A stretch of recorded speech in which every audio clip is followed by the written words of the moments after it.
Welcome back to the deep dive. Today we're reaching the summit, really, exploring these final layers from your materials 10, 11, and 12. That's right, the unified, creative, and ultra layers.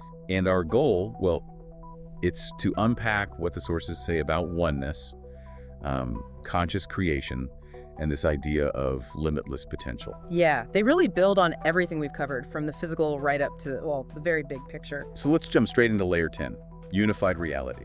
Okay. The big thing here, right away, is how it just dissolves separation, you know? How so?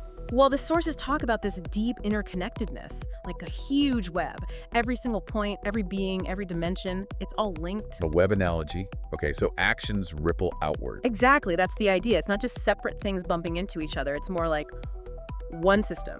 An action here definitely has an effect over there. Which I guess leads to compassion, if we're all connected. That's what the materials suggest, yeah. It sort of naturally arises when you Yeah. genuinely grasp that shared essence underneath everything. The whole us and them thing starts to fade. Pretty much. And diversity then isn't a problem for unity. It actually enriches it. Makes the whole web more vibrant, kind of. Precisely. Every unique perspective, every culture, every species.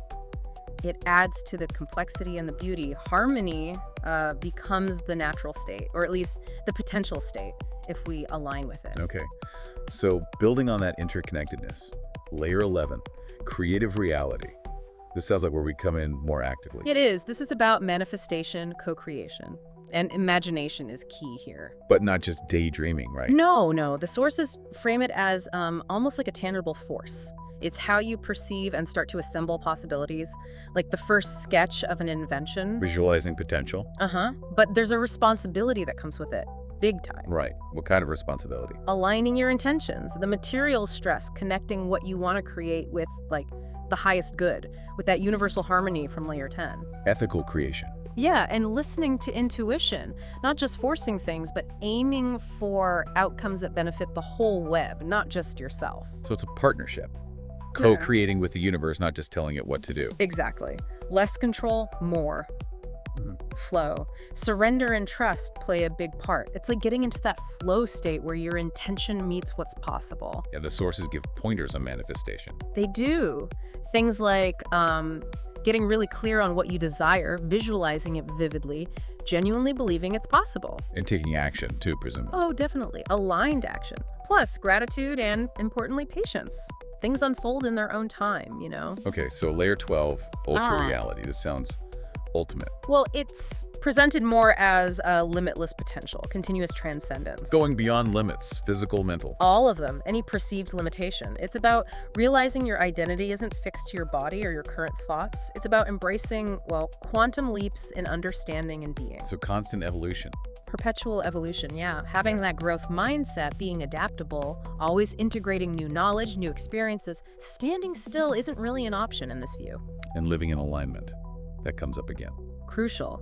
Harmony between your inner state, your values, and your outer actions, your purpose. Living authentically. Your passion becomes your contribution. You got it. Integrity, being who you truly are and contributing from that space. It's less about doing and more about being that It's contribution. this journey. It just keeps going. Seems so. The sources paint it as an infinite exploration. Always more potential to uncover, always participating in this ongoing co-creation of, well, everything, the multiverse. Wow. So these last 3 layers, they really integrate everything, don't they? They Yeah. provide a kind of framework for continuous growth and shaping reality consciously. That's a good way to put it. It ties all the previous understandings together into a really dynamic and, I think, empowering view. It certainly feels that way. So a final thought for you listening. How might really feeling that interconnectedness we talked about in layer 10 actually shift how you interact with people day to day? Or how you approach your own creative projects? Something to maybe sit with. Definitely worth pondering. Thanks for joining us for this deep dive.